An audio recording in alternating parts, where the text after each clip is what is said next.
Greystone Village. Charming, pretty, but hiding a dark secret.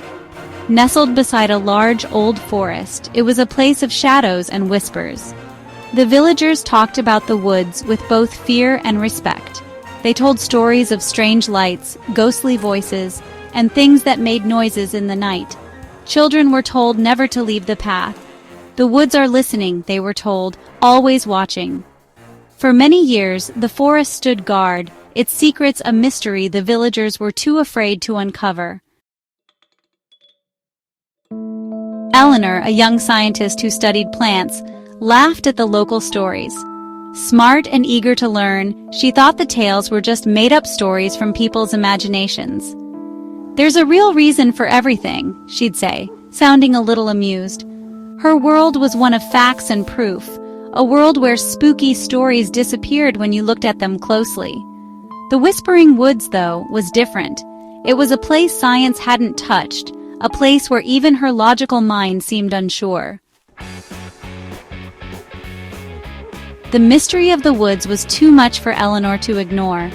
One cool evening, with her notebook, compass, and flashlight, she walked into the deep woods. The sun went down, making the sky orange and purple. The air got colder, and the only sound was the crunch of leaves under her boots. The deeper she went, the darker the forest became.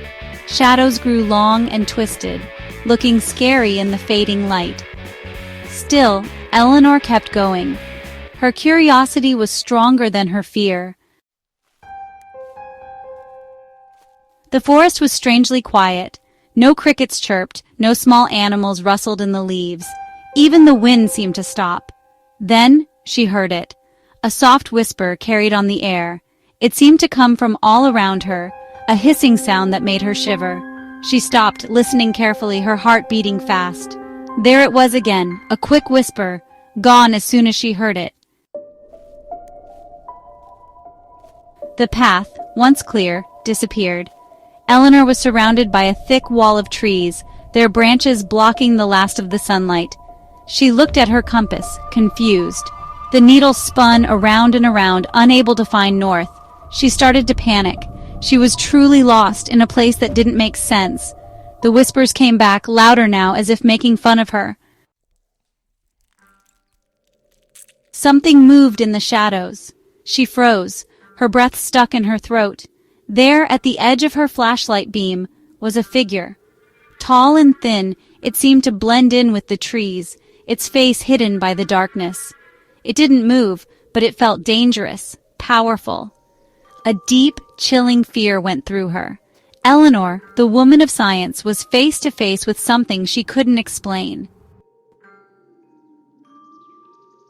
The figure stepped closer, and Eleanor, terrified, screamed.